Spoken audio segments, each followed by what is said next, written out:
BGI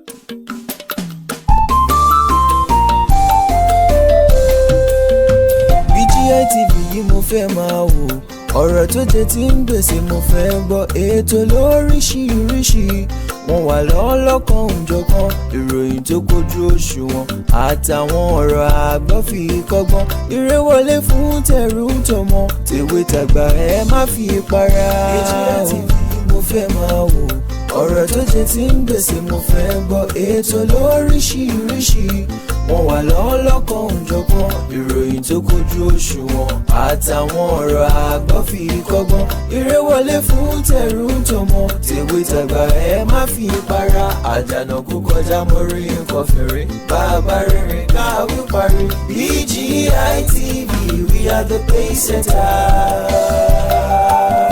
Bàbá gbàgede ìmọ̀ tẹlifíṣọ̀n station tí dòde.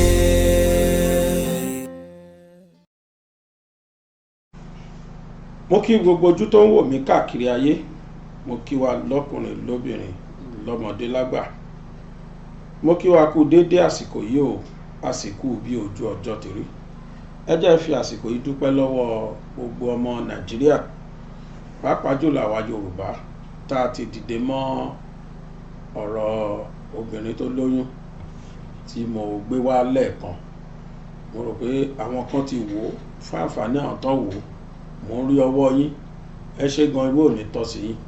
Fún àǹfààní ẹ̀yin tí ẹ̀ tí wò ó, arábìnrin kan ló jẹ́ pé aburú kan ṣẹlẹ̀ sí láìpẹ́, ó sì jó lóyún, ó ṣubú lórí táìsì ni, débi pé inú tó fi lóyún yìí ló wà sídélẹ̀.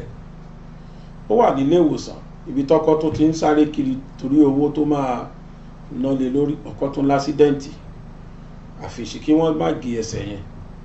Ẹ lọ wo fídíò yẹn àti gbé wa, mo pè ní bàbá gbàgede mọ in tears CY. Àwọn tí wọ́n ti wò ẹ ṣé gan, mo dúpẹ́ lọ́wọ́ yín, mo ń rí ọwọ́ yín gan gidi, kódà mo ń rí ju bí mo ṣe rò lọ, torí Ọlọ́run má bà wá nínú jẹ́, mo kàn fi ìbànújẹ́ ṣe fídíò yẹn ni, ṣùgbọ́n mo rí pé ẹ̀yin èèyàn ẹ respond sí dáadáa. Now lónìí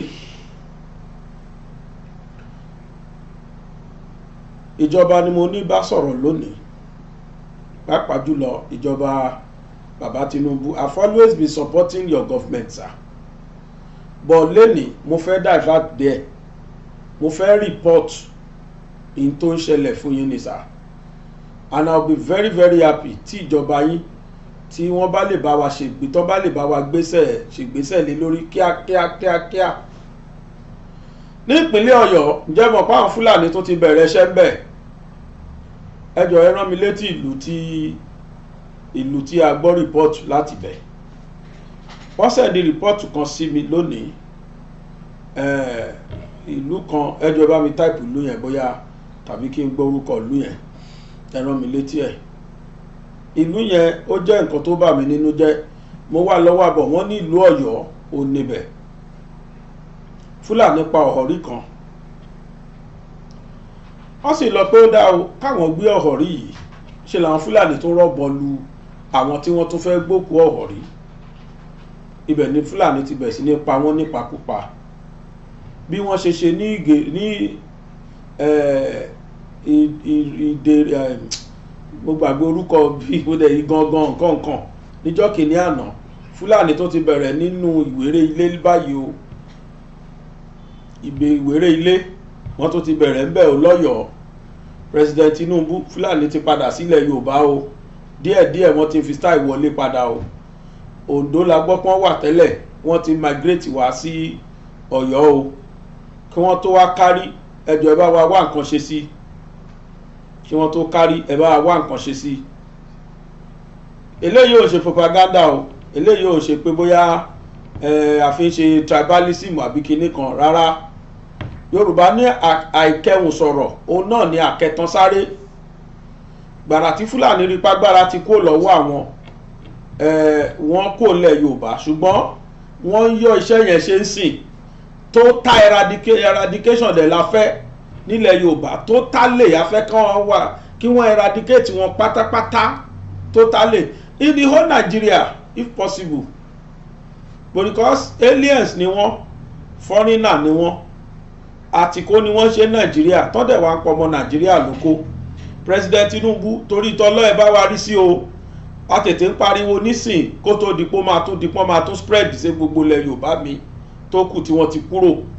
Tó bá ti rí pé ìjọba yín ò ṣe nǹkan kan sáwọn, eléyìí tán ṣe litmus test náà fi ṣe tá bá operate, ṣèjọba yẹn máa respond. Tẹ́ ẹ̀ bá ti wá respond, wọ́n á ti rí pé ìjọba yẹn kò yàtọ̀ sí pé pàwọ́ àjọba jàre. Mo bẹ̀ yín o, yá ẹ bá wa dìde mọ́ o, ẹ bá wa dìde mọ́, ẹ bá wọn ológun yín dìde. Kán rí èsì máwọn fìjìláńtẹ́ kí wọ́n bá wa ṣiṣẹ́ lé lórí o. Ìlú Ìwéré Ilé nípínlẹ̀ Ọ̀yọ́ òun ni àwọn Fúlàní tó ti lọ operate o. Ta ló mọ̀ bóyá wọ́n ti wà nílẹ̀ Yorùbá káàkiri pàápàá tí wọ́n yọ́ṣẹ́ yẹn ṣe. Wọn ò lè kú gìrì ṣé bíi ti tẹ́lẹ̀ torí wọ́n ti mọ̀ pé àwọn kan làwọn wà jọba.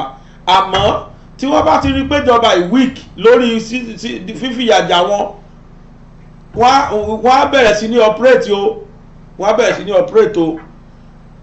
Olóyè Ìgbòho tẹ̀lé release tí wọ́n ti release tó ti Ọlọ́run ló mọ bọ́ àwọn náà mọ bọ́ ṣe gba release wọn. Now Olóyè Ìgbòho tọ́lọ́run ti bá wa tú sílẹ̀, ẹ gbà wọ́n láyè kí wọ́n wọ Nàìjíríà padà. Ọdún gbogbo èèyàn ti pè mí pé kí n má jẹ́ kó Olóyè Ìgbòho wá mọ́, kí n jẹ́ kó dúró lọ́hùn. Tó bá ní good and very good land saving land àbálọ ẹ̀ pè, tó bá pọ́n lè dé síbi dáadáa tí ò ní sí pé bóyá ẹnìkan fẹ́ gbé wọn, ẹnìkan fẹ́ ṣe anything mọ́. Káwọn Fúlàní kan gbọ́ lásán pé Ìgbòho dé, ó dá mi lójú wọn á wá bí gbà lẹ̀ Yorùbá ni. Pé Ìgbòho tún dé o, mo mọ̀ pé wọ́n á wá bí gbà. Well, tó bá jẹ́ táwọn èèyàn sọ náà pé kó má wọ̀ bí, èmi kò lọ́wọ́ sí pé kó wá Nàìjíríà. Àmọ́ tá a bá lè rí pé tíjọba bá fún wa lárídájú pé tó bá dé kò sí tó máa ṣe, àgbàláyè kó wọ Nàìjíríà padà. Tá a rí lórí national TV àbí níbikíbi tí wọ́n gbà láyè pé kó wọlé kó wá bá wa discipline àwọn Fúlàní. Otherwise, alternatively, kíjọba bá wa gbé àwọn Àmọ̀tẹ́kùn, kẹ́ bá wa empower wọn àtàwọn vigilante group, kíjọba sọ wọ́n di recognized paramilitary, kàn empower wọn. Mọ́tò ni àwọn sophisticated weapons ni, kàn bá face àwọn Fúlàní once and for all. Let us face them out of Yoruba land and Nigeria as a whole. Kí security yẹn ti ẹ̀ wà for once kọ́kàn wá balẹ̀. Sáà ìyà tó jẹ ọmọ Nàìjíríà wọ́n ń rọ́jú nítorí pé wọ́n fọkàn sí pé ìrètí wà fún ìjọba yìí, ó ní wọ́n ṣe rọ́jú. Tíjọba yóò bá ti wá respond sí wọn, wọ́n á yíjú padà o. Irú àwọn nǹkan báyìí àwa ò fẹ́ rárá ni, a fẹ́ níjọba yìí, a fẹ́ gbọ́ nínú ìjọba yìí rárá. Zero tolerance la fẹ́ fún àwọn Fúlàní àti máa jíyàn gbé àti máa pààyàn bó ṣe wù wọ́n. Ayé Buhari ti lọ, ayé máa pa wọ́n pààyàn dànù ó ti lọ. This is the gospel truth we are preaching now. We are facing reality. Ìta sọ látijọ́ ìfáwọn èèyàn ni pé ìjọba yín ká oṣù, ẹ jẹ́ ká rí pé ìta sọ lóòótọ́ òótọ́ ni o. Àwọn Fúlàní tó ti bẹ̀rẹ̀ o, bá mi gbé voice note yẹn sí, bá gbé audio yẹn sí. Jẹ́ tó kù dédé wòye ẹ̀yin yan gbogbo tí afẹ́fẹ́ ìkànnì yìí bá ń fẹ́ dé. Ìròyìn kan ló tó wa létí ní yàjóyàjó, ṣe mọ̀ pé a kì í hèrà tí ò lọ́mọ nínú nítorí pé Ìwéré Ilé ní ìjọba ìbílẹ̀ Ìwájọwà ó ń bọ́ ilẹ̀ báyìí látàrí pé kíni àwọn Fúlàní wọ́n ti fẹ́ gba ìjọba ní ìjọba ìbílẹ̀ Ìwájọwà pàápàá jùlọ ní Ìwéré Ilé. Kí ni nǹkan tó ṣẹlẹ̀?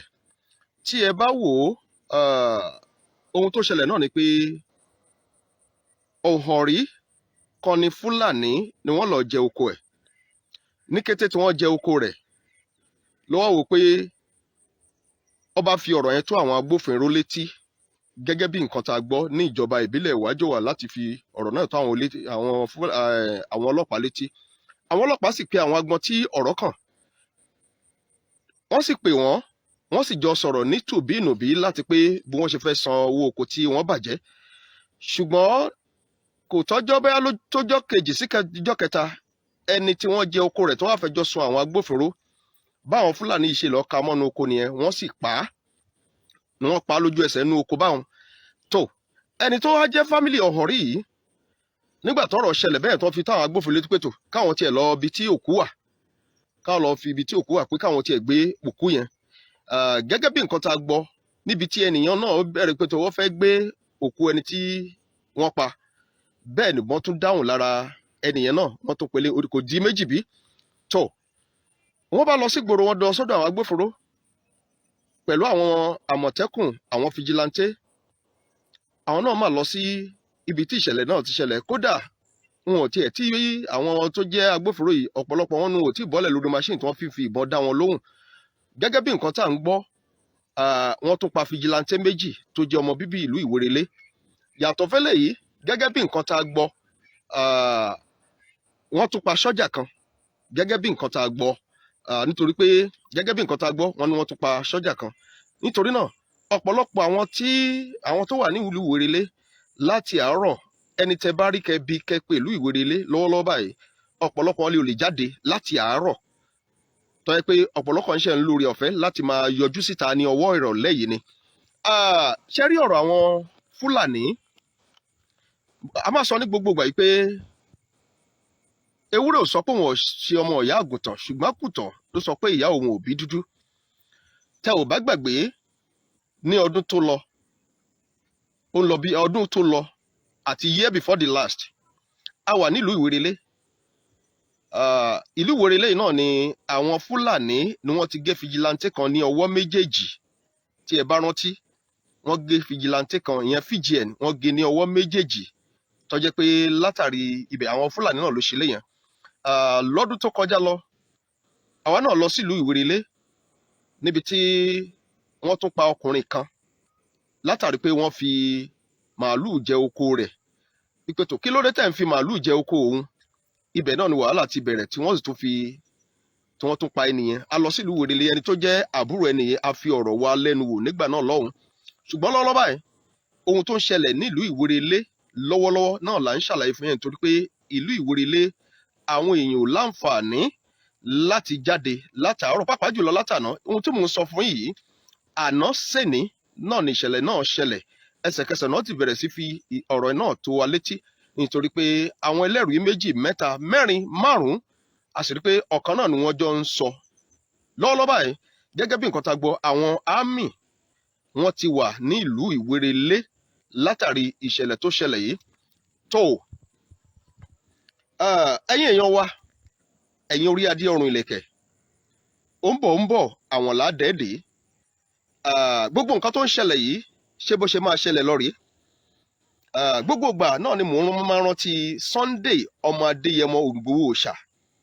Káwọn nǹkan báyìí ó má bàa máa wáyé náà ni ọkùnrin yìí ló fi dìde nígbà náà láti pé kó tako àwọn Fúlàní afẹranjọkò yìí. Nítòótọ́ onírúurú ẹ̀yà ló ń bẹ lórílẹ̀‐èdè Nàìjíríà tí òfin sì gba ìfàyè gba ẹ̀yà kọ̀ọ̀kan láti gbé nígbé ayé àlàáfíà. Ṣùgbọ́n nígbà tí ẹ̀yà kan bá ń da ẹ̀yà kan láàmú, ẹ̀yà kejì láàmú, ṣé mọ̀ pé nǹkan tó burú jù ni? Fúlàní wọ́n bẹ̀rẹ̀ sí dà wá láàmú ní ilẹ̀ Yorùbá. Ṣé rí pé nǹkan tó lágbára ni? A sọ pé kí Fúlàní má gbélẹ̀ Yorùbá, ṣùgbọ́n ìbágbé Fúlàní tó ti bẹ̀rẹ̀ sí mú nǹkan míì lọ́wọ́, tó di pé wọ́n ń pa àwọn èèyàn wa látàrí pé wọ́n ń jẹ oko. Tó bá yẹ pé àwọn bá ní, tó yẹ pé Yorùbá tàbí anybody tàbí àgbẹ̀ ló ṣe jàǹbá fún màálù wọn, ẹ̀yin náà mọ bí ọ̀rọ̀ ṣe máa rí. Oko ò lọ bá Fúlàní o, oko ò sì lọ bá màálù, màálù ló lọ bá oko. Ǹjẹ́ bí ni láti pé kí Fúlàní ó fẹ́ràn jọko èèyàn, kéèyàn ó sì challenge Fúlàní yẹn pé akílódé wáyé tẹ́ fi màálù jẹ oko òun? Eléyìí ni wọ́n dáràn sí, náà ni wọ́n fi pa ẹni yìí.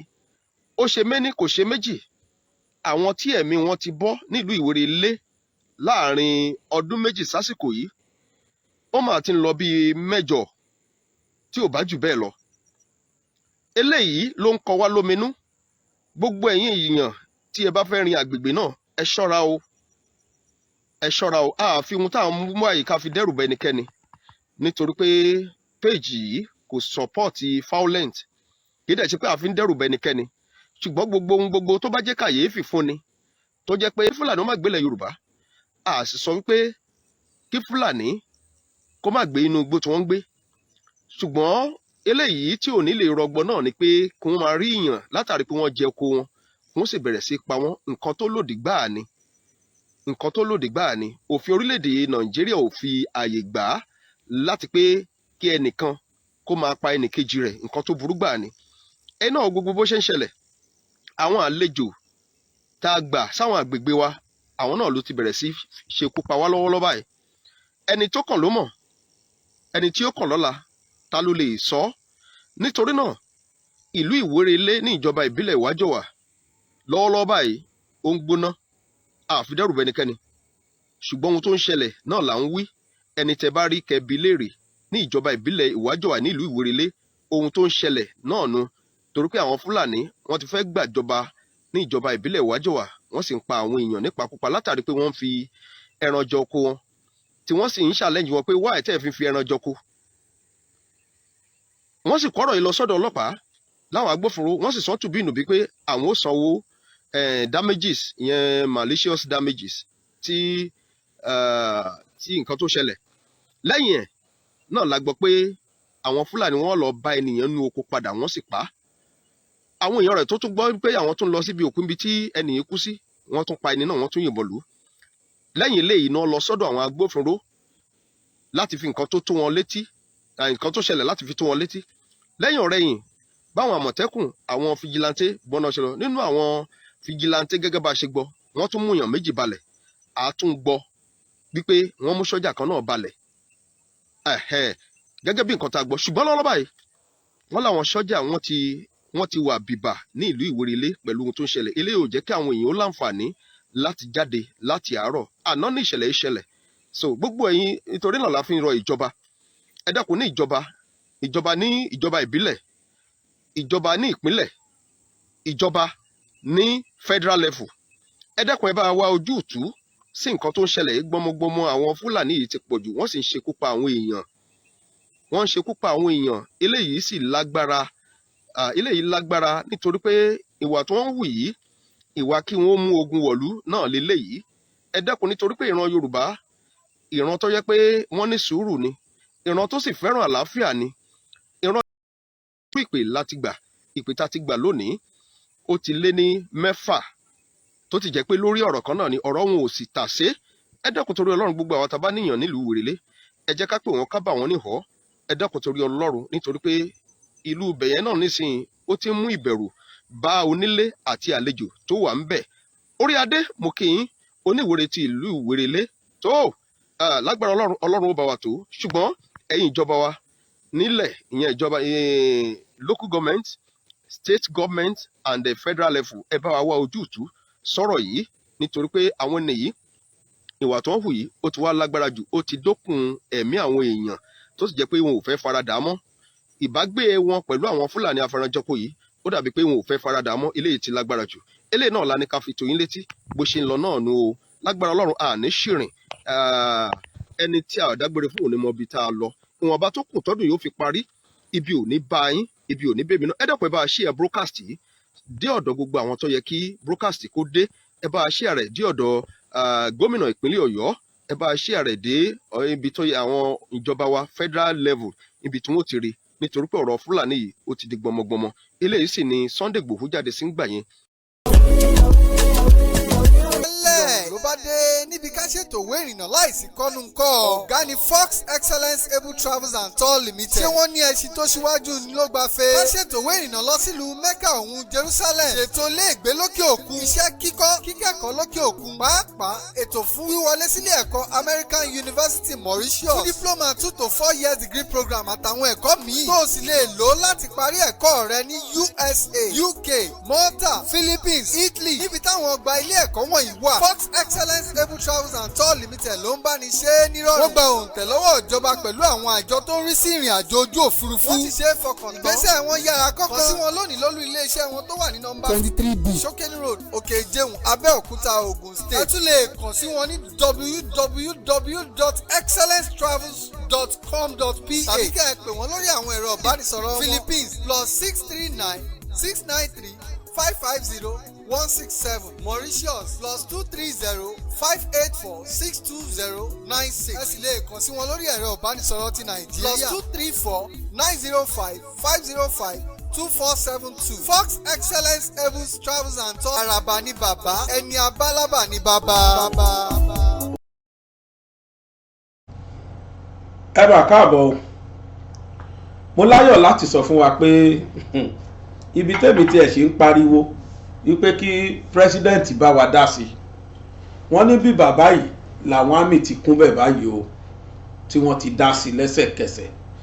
Ẹ ṣeun o pírẹsidẹ́ǹtì Tinunbu mo dẹ̀ mọ̀ pé Ọlọ́run bá fún yín ṣe lágbára Ọlọ́run. Ẹ jẹ́ kí àwọn àmì yẹn kí wọ́n fàyà wọn gidi, kí wọ́n zero tolerance ó ní kíjọba yìí ní fún àwọn Fúlàní yìí.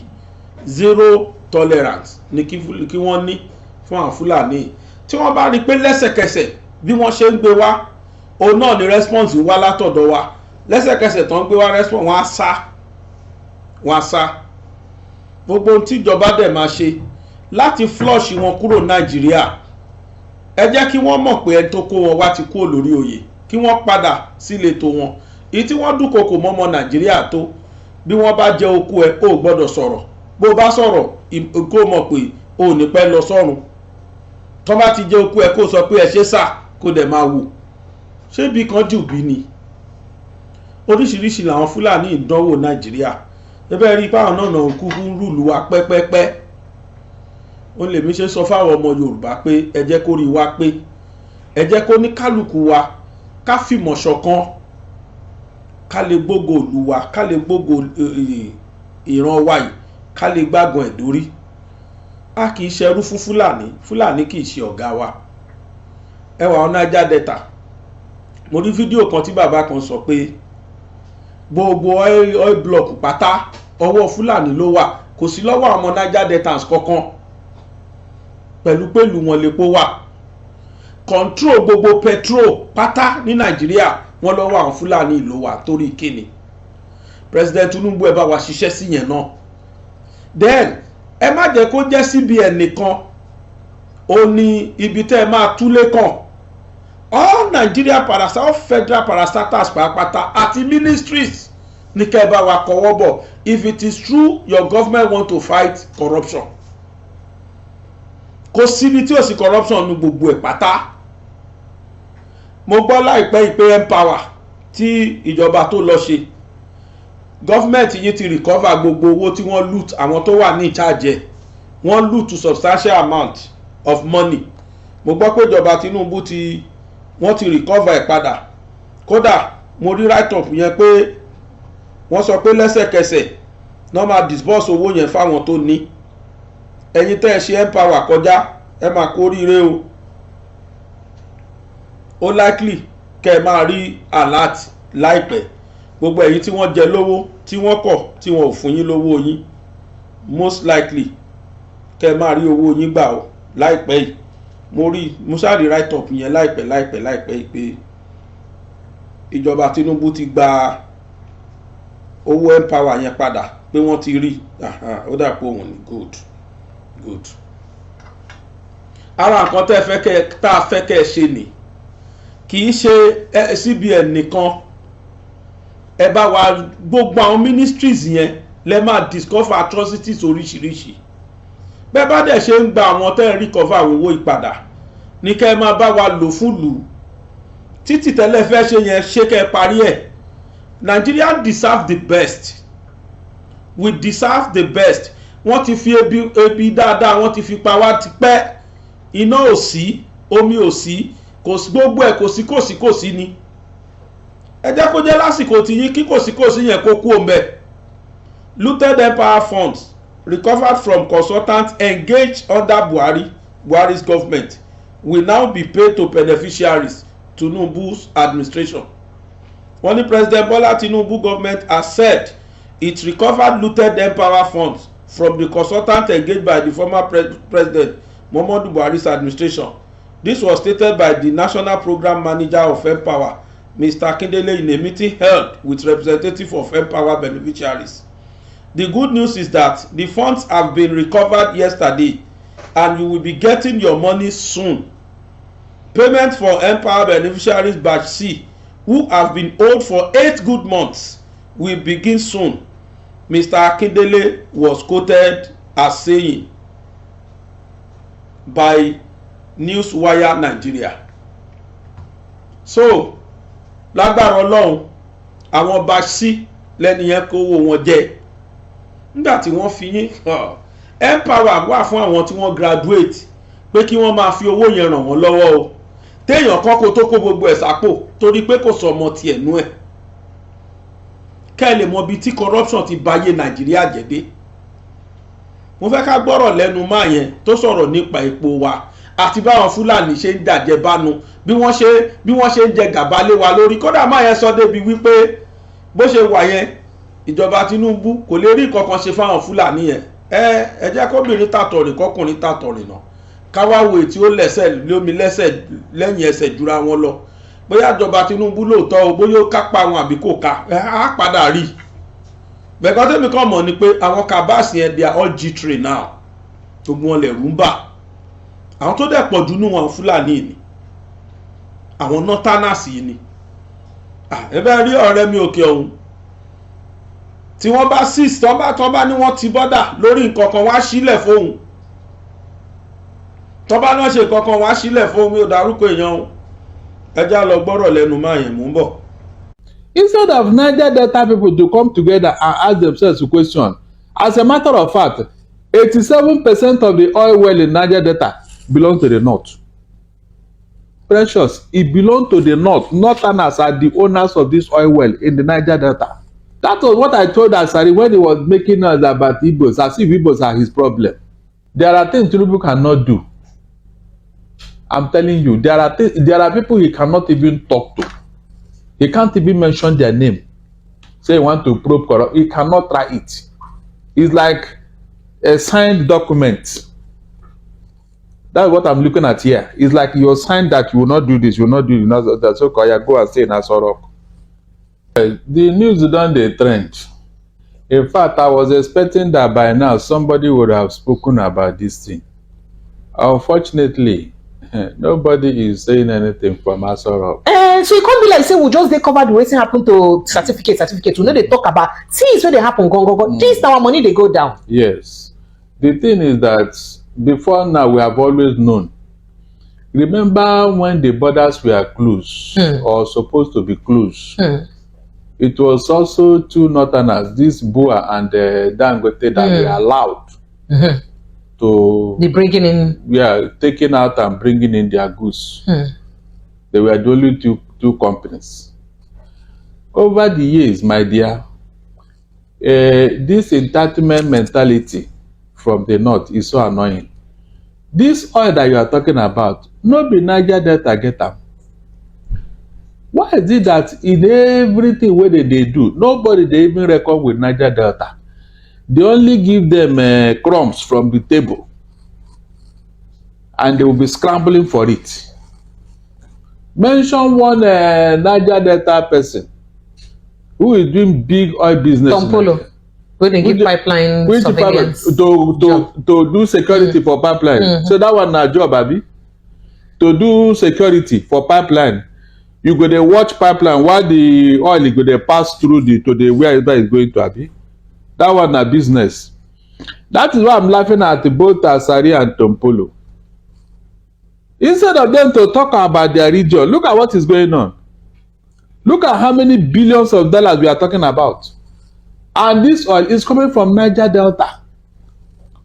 Instead of Niger Delta people to come together and ask themselves a question, as a matter of fact, 87% of the oil well in Niger Delta belong to the north. Precious, it belongs to the north. Northerners are the owners of this oil well in the Niger Delta. That was what I told Asari when he was making us about Igbos, as if Igbos are his problem. Look at what is going on. You are taking the resources from my land to go and feather your nest in your own place. And you say we are one Nigeria. So, Mr. Darlington, make we even marry and we're waiting this letter where we say some directors from inside NCAA don't write to Pantami. Make I read them again. Say some NCAA staffs are alleging widespread corruption in and northernization of the agency, petitioning Aviation Minister Festus Keyamo to probe the agency. So employees from inside the Nigerian Civil Aviation Authority, NCAA, say they don't petition Aviation Minister Festus Keyamo over alleged corruption in and the northernization of the agency. Of course, according to them. The same thing. Now, what to make me say, Beko Maran together. So, in a later way, we say that 29th of September, now date, the NCAA staff can accuse the National Aviation Agency's previous and current NCAA executives of diverting an estimated of 8 billion naira between 2019 to 2023. 8 billion didn't divert the money. They say the alleged money was stolen through multiple payments of approved payment vouchers. So they could just the approved payment vouchers anyhow. Then direct payment to contractors on their fictitious contracts. Direct payment to choosing staff members and alteration of remit bank statements. And even for training. For training, say even for training, they only give people what they choose. This matter deep. But they even say, how the Sirika be the former aviation minister saying no, all this is what they happen, saying hand they inside. Then they say the former director self carry some kind money self contracts, even hand over to his sister. I mean wife. Yes, the other one, the director of finance also is the sister-in-law to exactly to the former director general. So with all of these ones really happen, that the money don't go. So we be expect say once Keyamo enter inside office, you go and probe that aviation ministry concerning, especially considering that whole sham of Nigerian Airway happened. We've been say go probe, but it is surprising. Say so far the only agency where we say government don't come and talk say they probe now only CBN. And at the end they allege say plenty corruption happen. You can't be like say NMPC no get corruption, NCAA no get corruption, other agencies no get corruption. So for like make you just in fact, I am so happy say this thing come out because I've been saying it that unless Nigeria is restructured, anybody that goes to Aso Rock is just like a caretaker. The main landlord is in the north, who will decide what you will do and what you will not do. We can see it playing out even under Tinunbu. There are things Tinunbu cannot do. I'm telling you, there are people he cannot even talk to. He can't even mention their name. Say he want to probe corrupt. He cannot try it. It's like a signed document. That's what I'm looking at here. It's like you're signed that you will not do this, you will not do this. That's okay. Go and say Aso Rock. That is what it looks like. If not, if Tinunbu actually meant to clean up Nigeria, he would have started from NNPC. He would have started from there. But look at it. Even under his word, look at what is going on.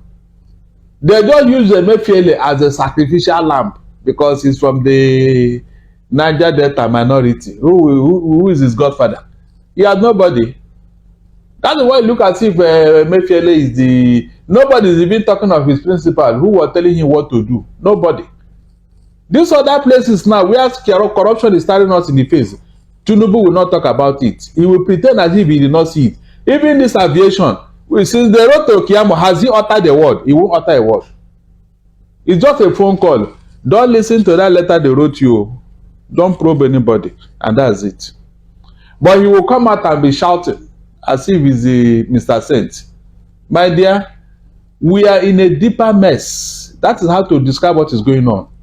We are in a deeper mess. All this talk that you are going to reverse the economy, you are just to lip service. Nobody is serious about. As long as this APC is concerned, they are not ready to do anything because they are 10 and 10 pence. They are 5 and 6. No difference between Buhari and the Tinunbu. Tinunbu cannot probe all that Buhari did in office. So it means that we are not going anywhere. We are not. That is why all the people that Buhari put in place, they are still acting as if Buhari is in charge. They are not even bothered because they know that the Tinunbu will not call them to question. They know. In fact, with the baggages Tinunbu is carrying, does he have the temerity to call anybody for probe? He won't try it. That is why I've been telling people that we are not there yet. All this night that let's give him a chance. Which chance? You have seen the handwriting on the wall. You are still waiting. Which chance? It's unfortunate. They wrote a letter to the in fact, that day, heads would have started rolling in that organization. Why do you think that Nigerian Airways cannot fly? Is that not this type of thing? 8 billion naira. These are not outsiders. These are people that are working with the DG himself. They are in the same office, so they know everything. They are the ones approving the voucher, so they know what they are talking about. It's not as if it's a PD person who wrote the petition or Labour Party person. These are insiders. Yet it has been swept under the carpet. Not even a word. Not even a word. Festus Keyamo left what is happening in his ministry, and he's discussing issues that don't concern him, talking about speaking from both sides of the mouth. The same man he was prosecuting years ago for certificate forgery is now supporting him, claiming that what has gone better between that time and now? Is it not the same certificate? That will tell you that we don't have men of principle. We don't. Precious, this thing is deeper than you're seeing it. It's deeper. But let me tell you, people have been talking of Rwanda. Every time they say Rwanda, one journalist, one broadcaster was talking about mosquito and cockroach. One core problem in Rwanda was not about any propaganda or hate speech. It was not. It was because of this type of thing. The Belgian masters took the Tutsis as their own. They empowered them. They placed them in places of authority in Rwanda. Because the Belgians believe that the Tutsis resemble them in their color. They have the same color. So they empowered them. Meanwhile, the Hutus who said that, but we are the same country now. These are, why are you putting them above? You are giving them everything. What is our own? That was what caused the problem in Rwanda. When they could no longer tolerate it, they don't have anything. They can't get jobs. They can't get contract. They got annoyed and said, okay, let us destroy everything. That was what happened in Rwanda. That was why the Hutus went angry and started. They will not go and study what. And let me tell you, anywhere where there is injustice, where there is nepotism, where there is discrimination, go and check what happens to such a country. Go and check. It's a question of time before people start reading meaning into all these things and say, okay, so we are now slaves in our own country. They will not look at all this. People have been writing, people have been talking. Nobody will pay attention. Nobody. Until when it will become a problem, they will now look for one scapegoat. It was this journalist who was writing. It was this journal presenter who said something on radio. Meanwhile, the real issue that is going on now, that is happening, nobody will talk about it. How can you be in a country where you cannot get any good job, even though you are more than qualified? Then they will take somebody who is not even qualified and put as your head. How can? Will you feel happy in that country? Will you be patriotic in that country? It's not even as if the people that are placing this authority, they are qualified. It's not as if they know anything. It's just to see that they are be chopping money. Is that not why Nigeria is where it is today? All the people that Buhari put in office, if they are really experts in their field, Nigeria will not be like this now. It's that they just put them there, go and eat money, go and chop money. Look at Ajokuta Sea Complex. Look at how much we are spending there. Over 10 billion every month. Meanwhile, nobody is doing anything. Nobody. You didn't talk about Ajokuta. We still pay salaries of refinery workers that don't work it. Go and see who are there. We're still paying their salaries. Wasting billions and trillions of naira. Yeah, these are the things that really agitate the mind of anybody who loves Nigeria. If you truly love Nigeria and you are hearing all this, how can you be happy? I said our own airspace, this Nigerian airspace, whatever. The man there, Borofis, who was there before that did, he said 70% of their staffs don't have a need to. They all read Islamic studies, and they brought them there. The man is alarmed. Say, what are they doing? Islamic studies, religious studies. What are they doing with aerospace? They will just bring them there with letter. All of them free the place. The man raised the alarm, and we immediately said that we don't have to solve. They remove him and put somebody there. Pressure. Is that how to Nigeria will work? Round peg in a square hole. Look, I don't know what has happened to Nigeria. I'm telling you, airspace, real science and technology. You are bringing religious studies graduates. What are they coming to do there? The same thing with NMP. Go and see. Some people just in a week they won't even come to work. If they come, it's around 12. They just sit there in the office, make phone call, carry girlfriend. The day is over. They just go until the month is over. They collect fat salary. And you are telling me that Nigeria will work under this condition? Everywhere nepotism, nepotism, nepotism. If they don't want any other person to be in Nigeria, let them tell us. But for you to impose yourself and turn other people like slaves in your own country, there can never be peace in such a country. It can never be. Go and ask anywhere, it can never be. If you are not equal in your own country, then where will you be equal? Is it in another person's country? Tell me. The people that are even placing above you, if they are qualified, you say, okay, they merit it. But when you see people who don't even have anything to offer, nothing, they don't put them there. After you have done all the work, they just sign. As Oga. They just sign. That's what they don't. They only just sign every report. Sign every. You go and do all the work. Do all the rack your head. Do everything. After doing, you bring it. You will not read it for them. They will not sign. That's all. That's why he's your Oga. Please tell me any country that moves forward under such a condition. Mention one country. So the problem is deeper than this. You just mentioned the aviation industry and NMB. How about other ministries? Yes. Other ministries. Even mines and steel. That was okay. So it is a very big problem. People are asking, how did Nigeria get this? This is how it got here. When we put square peg in a round hole, that is where we go where we are today. The real expert, the real people who are qualified, nobody gives them job. Nobody gives them job. They can't even come near as long as they don't belong to a certain ethnic group, region. Nobody gives them job. All right, Mr. Darlington. So in this case, now what do you think go be the way forward, especially as Oga President is supposed to dey work to make sure say people see say they really show working. So what do you think be the way forward? President, nothing will happen though. Nothing because happen. I just dey wait for media houses to even carry happen. This news. No media house don't carry them yet. So just like say we just dey silent about it. I said not only one paper. I think it's not Punch or that wrote it when the news broke. And that's all.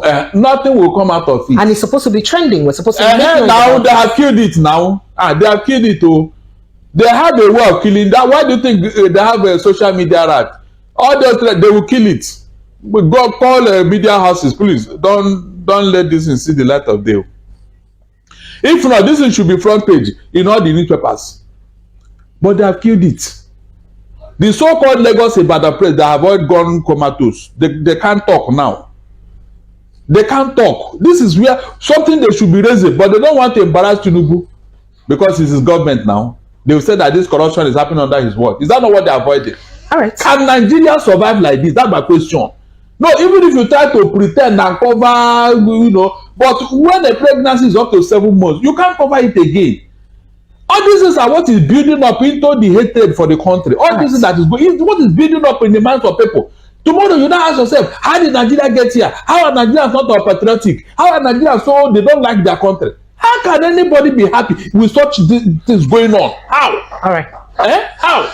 All right, Mr. Darlington. This is just the beginning, though. The man is still battling to get it to sit very well. By the time he sits very well, maybe that time you now see, yes, what we are talking about, you now see real governance. This one you are seeing now, no, they are just giving you, tips of what is coming.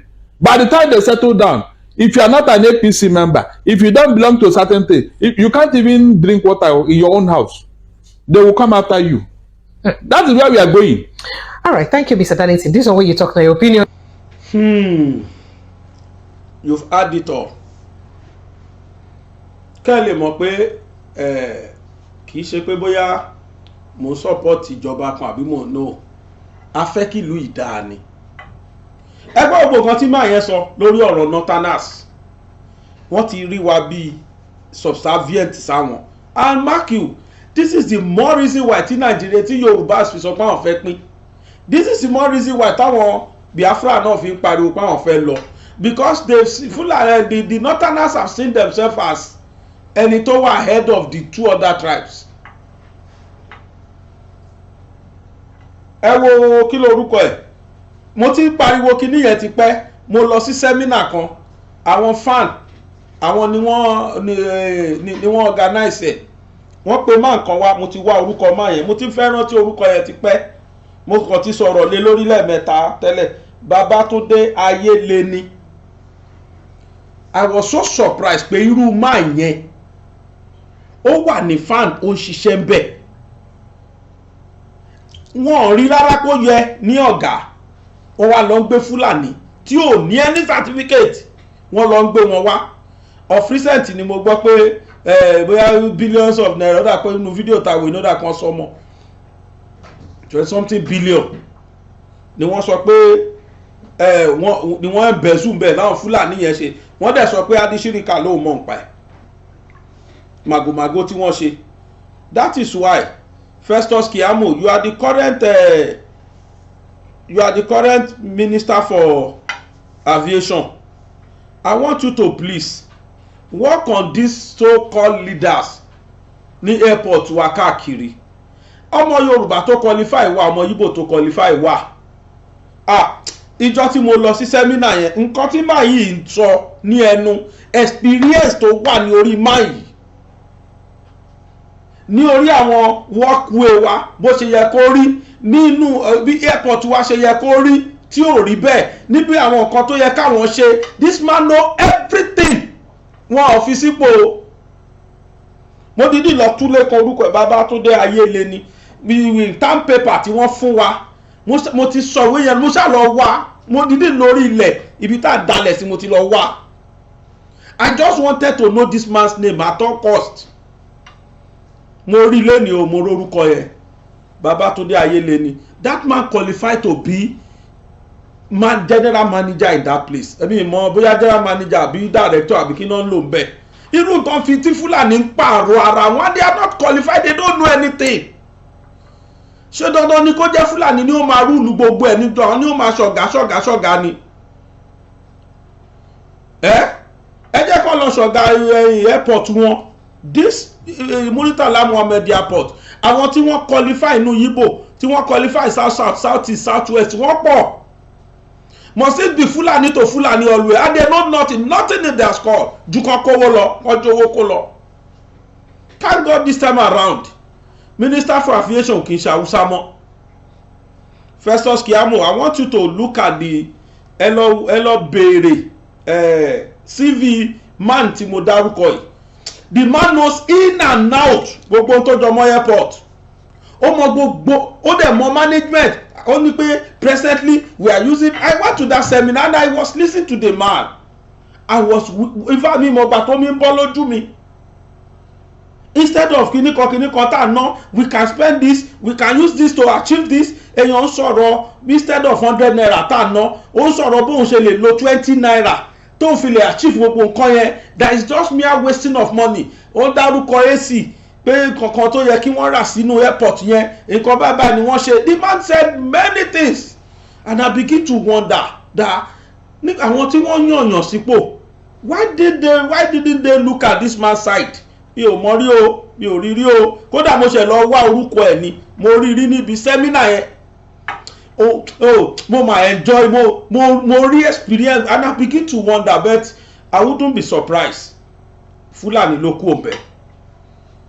Láti one Fulani to the other ni wọ́n jọ ń pera. Àló yẹ kí tẹ́nà kan kó expire, kí tẹ́nà ẹ̀ tó expire wọ́n ti tètè gbé kó. Ìtó wà ń bẹ̀ yìí wọ́n ti sáré wá fi rọ́pò ẹ̀. Ẹ wo atrocities tó ń lọ ń bẹ̀. Mr. President, gbogbo àwọn bíi náà ní kẹ́ ẹ bá wa wò. Kó má jẹ́ central bank nìkan, every sectors, all parastatals, all ministries ní kẹ́ ẹ bá wa wò níkọ̀ọ̀kan. Let them give you stewardship. Ẹ wo nǹkan tó ń ṣẹlẹ̀ ńbẹ̀. Gbogbo bí tí corruption bá wà ìfàyọ̀. Enough is enough. Ètí Fulani dominate wa ti tó. Àṣẹrú Fulani mọ́ o. Àṣẹrú Fulani mọ́. And people are beginning to challenge your government pé Fulani máa pàṣẹ fún yín. Gbogbo rọ́tẹ̀mí ń pa yẹn. Fulani máa direct yín. Prove it to everybody that you are a man of yourself. That your government no Fulani can control you. Èyí tí wọ́n ti gbapò yẹn ti tó. Ẹ jẹ́ kí south east south west, ẹ jẹ́ kí wọ́n rí efficacy wípé ọmọ south ló wà bẹ́ẹ̀ sí. Èyí táwọn nìkan dá ṣe gbogbo ẹ̀ ti tó now. You can say my statement is sentimental in nature, yes, because I'm ready láti ṣẹ̀rú fún Fulani mọ́. Èyí tí wọ́n pa wá tó ń pakúpa, èyí tí wọ́n chance wá ti tó Nàìjíríà. Àwọn nìkan kọ́ náà nílùú yìí o. Then 1999 constitution ẹ bá wa rí sí. ẹ bá rí sí 1999 constitution gbogbo àwọn òfin òṣì tí wọ́n ṣe tó disturb wa yẹn they should change it.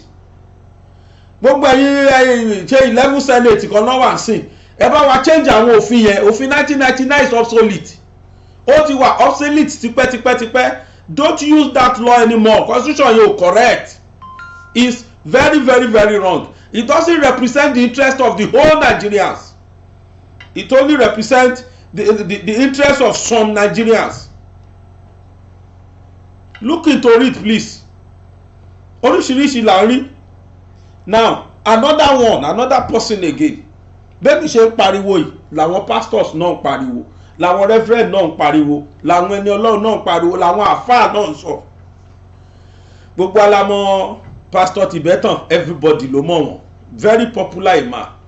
Mo wo fídíò tí bàbá yẹn ṣe recently. Mo fẹ́ kí gbogbo wa kájọ tẹ́tí gbọ́ nǹkan tí bàbá yẹn sọ lórí ọ̀rọ̀ Nàìjíríà. Happy viewing. And be sincere with it. Be straightforward. You want to be a mechanic, do it well. Because the evil that man do will surely follow you. Yes, he said, I come to bury him, but not to praise him. Yes, the evil that man do, we go with him. You could remember in the book of Genesis, he said, I could be well moved, I should pray, I should move. Prayer will move me, but I'm constant at the normal star. Because Caesar knows what, he has the honors, but they never allow him to operate. He was killed. You know, he has a soothsayer on the road. He said, today is the end of March, 14th of March. He said, Caesar, it's not gone. It's not what? It's not gone. Tinunbu must be ready to step on toes. Half of the people that serve Goodluck Jonathan and those that serve in the regime of Tinunbu Buhari should go to jail. They put out abject poverty. They are all rogues. All the ministers, the external, everything, all the ambassadors, all of them, they are rogues. They stole our money and put Nigeria in abject poverty. They won't go scot-free. By next year, Tinunbu is going to bury a lot of prominent Nigerians. He will bury, he's the one burying Obasanjo. He will bury the Oba of Jebode. He will bury a lot of them. You will see what happens. By the next interview, I'll give you the list. The Lord revealed to me, He gave me the list. You know, I was telling Shubungu Balogun last year that he will die. He should be winding up, he has the body passes with him. And he died. Yeah. So that is the problem. Tinunbu is not the Messiah. We have to separate. We have to cooperate with him. Indeed. You know, when you look at this, the Boko Haram era, it was Evans, an Igbo man, who started kidnapping. Okay. Yes, he's the one, Evans. He's still alive, yeah. Bribing his way in the prison after they gave him death warrant. Look at the Reverend King, killing somebody, burying somebody's head, killing somebody in the open day. Then he was trying to go to be hanged. You are still keeping them. Keeping them for what?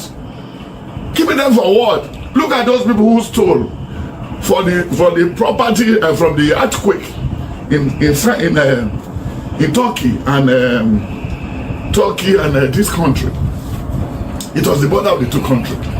In Syria, those who get to be scavengers there, when they caught them for stealing television, phone, and everything, they made them out to sit down. They cut their hairs. They cut them. They give them jungle justice. Sharia law. What's this man still doing alive? What's this still doing alive? Bible said, if your hand will make you sin, remove it. But why are we not polishing, using our hand to rub the head of bad people in the Tinunbu regime? To raise only 2 kids, don't 2 kids. Tinunbu did not come to give people money. If you wanted to sell Gary, no, you want to sell Gary. If you know you want to sell rice, no, you want to sell rice. And if you wanted to sell a bakery, know that you are going to trek far before you make your customer. And if you wanted to sell cement, don't start cement business in Mochi. Go to the local area where they can buy, where cement is needed. And if you are a bricklayer, be sincere.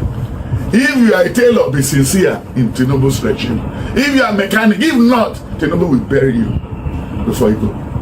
Because enough is enough of lie. When you look at the book of Proverbs 16, 1-5. And when you look at the book of Proverbs 3 from 14, 15, 16, he said, your wealth in life is in your left hand. What you are going to become. But Nigeria never look at their palm again.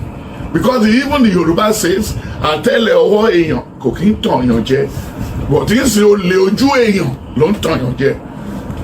Oh, you bought a car, you bought a jeep, ọlọ́lá ti ra jeep, ọlọ́lá ti kí ní ẹ̀tẹ̀mí lọ́kàn, èmi lọ́kàn yẹn máa gbé àwọn èèyàn míì sẹ́wọ̀n ní rẹ̀jìmọ̀ Ọbásanjọ́ Tinúbú yìí. Ẹ̀wọ̀n máa kan àwọn ẹlòmíì bí president ṣe kan Tinúbú. Dẹ́ni kú òjijì máa kan àwọn olówó míì náà, heart attack máa kan àwọn ẹlòmíì. Àwọn míì ìyàwó máa lù wọ́n pa, torí wọ́n máa ká wọn mọ́bìnrin lọ́fíìsì, so àwọn ló wá kàn.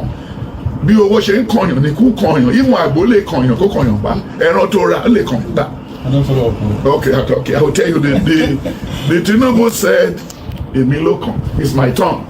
So but in his own regime now, that can be anybody's turn. It can be anybody's turn. Then craziness can be, insanity can be for somebody's first son, for what you have did to Nigerian people. Yes. Look at all Igbo, look at Imo State, the number of people they killed in Imo State during Buhari regime.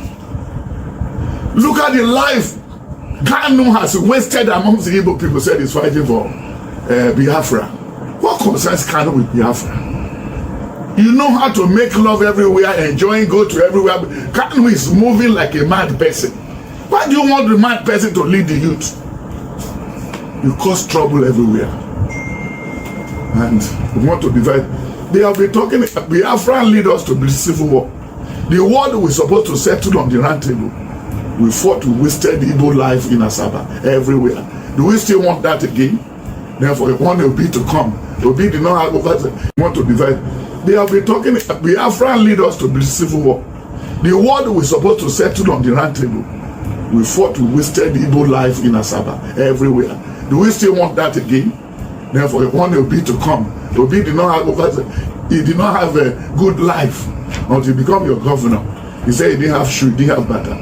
We have to learn from what a good Lord Jonathan said. When Jonathan wanted to fool us the other day, he said he didn't have shoe, he didn't have pint, he didn't have brazier, he didn't have gutter, he didn't have gele. Look at what happened. During good luck regime, Soludo came and everything through Obasanjo. Look at what Soludo did in CBN. If they want to get Nigeria back on track, they need to probe CBN since 1999. To date, you will see a lot of head will roll.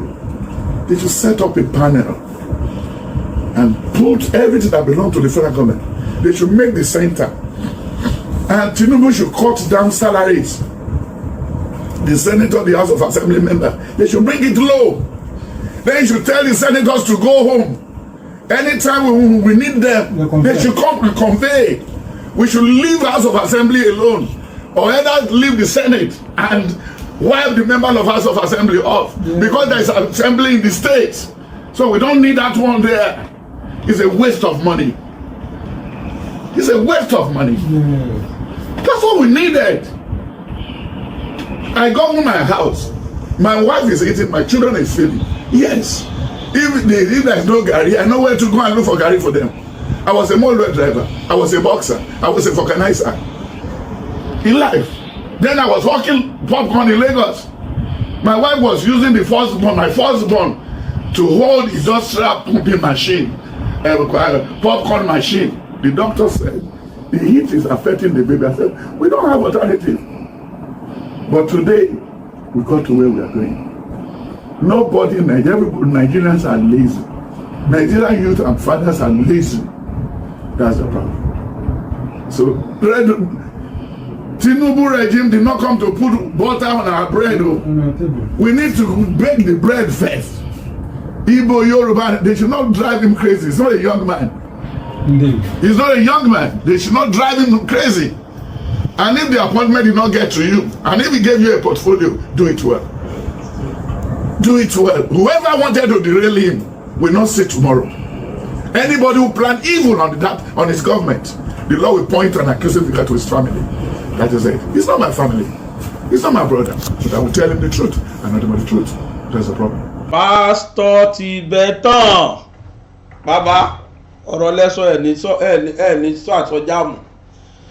Ọ̀rọ̀ náà la gbọ́ yìí lẹ́nu Pastor Tibetan. Ẹ gbọ́, Yorùbá ní ọ̀rọ̀ wèrè ló yàtọ̀, ọ̀rọ̀ lọ́gbọ́n ìkan náà ni.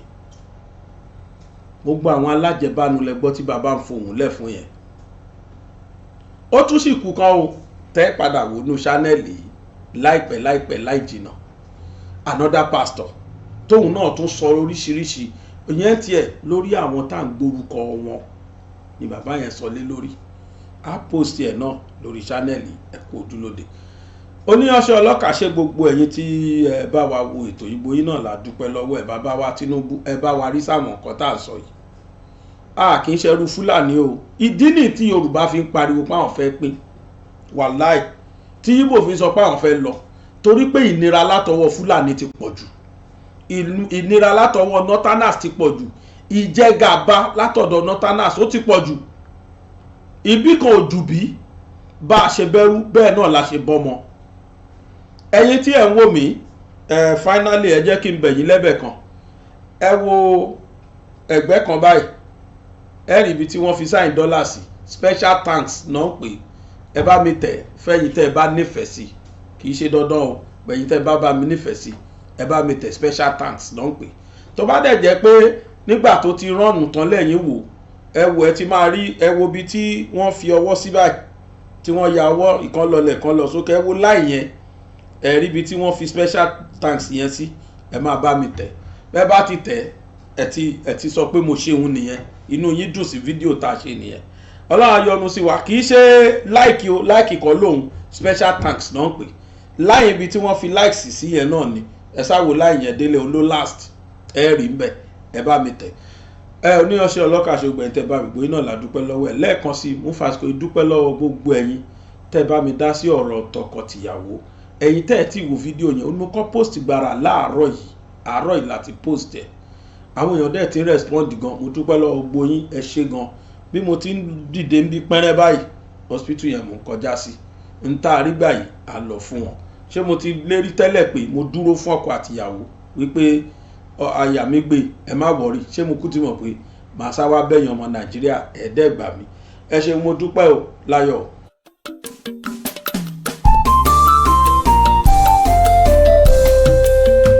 BGI TV yìí mo fẹ́ máa wò ọ̀rọ̀ tó jẹ tí ń gbèsè mo fẹ́ gbọ́ ètò lóríṣiríṣi wọ́n wà lọ́lọ́kan òjọ̀kan ìròyìn tó kojú òṣùwọ̀n àtàwọn ọ̀rọ̀ àgbọ́ fi kọ́gbọ́n eré wọlé fún tẹ̀rù tọmọ tèwe tàgbà ẹ má fi para. BGI TV mo fẹ́ máa wò ọ̀rọ̀ tó jẹ tí ń gbèsè mo fẹ́ gbọ́ ètò lóríṣiríṣi wọ́n wà lọ́lọ́kan òjọ̀kan ìròyìn tó kojú òṣùwọ̀n àtàwọn ọ̀rọ̀ àgbọ́ fi kọ́gbọ́n eré wọlé fún tẹ̀rù tọmọ tèwe tàgbà ẹ má fi para àdànà kó kọjá mórí nǹkan fèrè bàbá rìnrìn káwí parí BGI TV we are the pace setter. Bàbá gbàgede ìmọ̀ tẹlifíṣọ̀n station tí dòde.